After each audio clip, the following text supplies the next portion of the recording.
Imagine a sudden blackout not across your entire vision, but in a specific area. This is similar to what can happen with retinal artery occlusion, a serious eye condition where blood flow to the retina is blocked. The retina, that delicate layer at the back of your eye, is essential for sight, converting light into signals your brain interprets as images.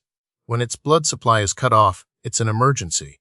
This video will explore the causes, symptoms, diagnosis, and treatment of retinal artery occlusion, helping you understand this critical condition.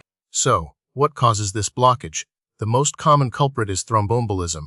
Think of it like a blood clot, or a piece of plaque, that breaks away from elsewhere in the body, usually the heart or major arteries, like the carotid artery in the neck, and travels through the bloodstream until it lodges in one of the retinal arteries, effectively plugging the pipe. Other less common causes can include inflammatory conditions like giant cell arteritis, which inflames blood vessels, or even rare conditions like sickle cell disease or fibromuscular dysplasia, which can affect blood vessel structure. Occasionally, trauma or pressure from within the eye can also lead to an occlusion. Let's delve into what happens at a cellular level.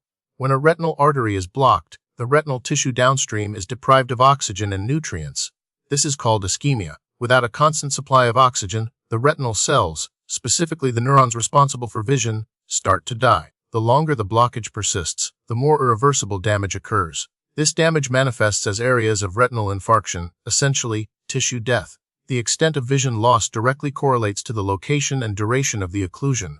In severe cases, widespread retinal damage can lead to significant and permanent vision impairment. Retinal artery occlusion isn't incredibly common, but it's more prevalent in older adults, generally those over 60. Certain systemic conditions significantly increase the risk. These include high blood pressure, high cholesterol, diabetes, and heart disease, all conditions that contribute to the formation of blood clots or plaque. Smoking is also a major risk factor.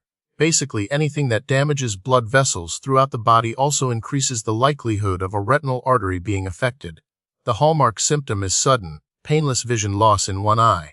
This loss can be partial, affecting only a portion of the visual field, or it can be complete, resulting in near blindness in the affected eye. Some individuals might describe it as a curtain being drawn over their vision. The specific area of vision loss depends on which branch of the retinal artery is blocked. Because the condition is painless, some people might delay seeking treatment, thinking it's a temporary issue. However, time is of the essence in these cases. Diagnosis typically starts with a comprehensive eye exam by an ophthalmologist. Visual acuity testing will determine the extent of vision loss. A dilated fundus examination, where the pupils are widened with eye drops, allows the doctor to view the retina directly. Characteristic signs include retinal whitening, a cherry red spot at the macula at the central part of the retina, and sometimes visible emboli within the retinal arteries. Further diagnostic tests may include fluorescein angiography, which involves injecting a dye into the bloodstream to visualize blood flow in the retina, and optical coherence tomography (OCT), a non-invasive imaging technique that provides detailed cross-sectional views of the retina. These tests help confirm the diagnosis and identify the location and extent of the occlusion. Retinal artery occlusion is broadly classified into two main types: central retinal artery occlusion, or CRAO, which involves the main arteries supplying the retina, and branch retinal artery occlusion, or BRO, where a smaller branch artery is blocked. CRO generally results in more severe vision loss than BRO, as it affects the entire retina downstream of the blockage. There's also ciliaretinal artery occlusion, which involves a small artery that supplies a portion of the macula, often resulting in less severe, but still significant, visual.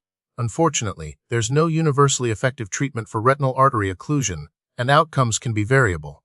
The primary goal is to restore blood flow to the retina as quickly as possible. Some treatments aim to dislodge the embolus, such as ocular massage or attempts to lower intraocular pressure to encourage the embolus to move distally. Hyperbaric oxygen therapy is sometimes used to increase oxygen delivery to the ischemic retina. In cases of giant cell arteritis, prompt treatment with corticosteroids is crucial to prevent further vision loss in both eyes.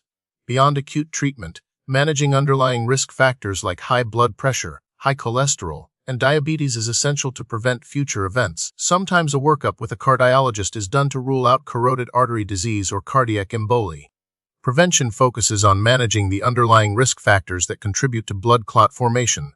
This includes controlling high blood pressure, maintaining healthy cholesterol levels, managing diabetes effectively, and quitting smoking. Regular exercise and a healthy diet also play a crucial role.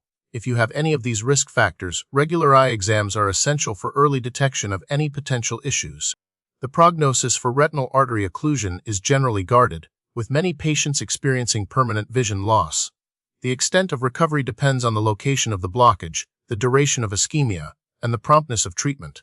Recent research is exploring new therapies, including thrombolytic agents delivered directly to the retinal artery, but these are still under investigation. Neuroprotective strategies, aimed at protecting the retinal cells from damage after the occlusion, are also being researched.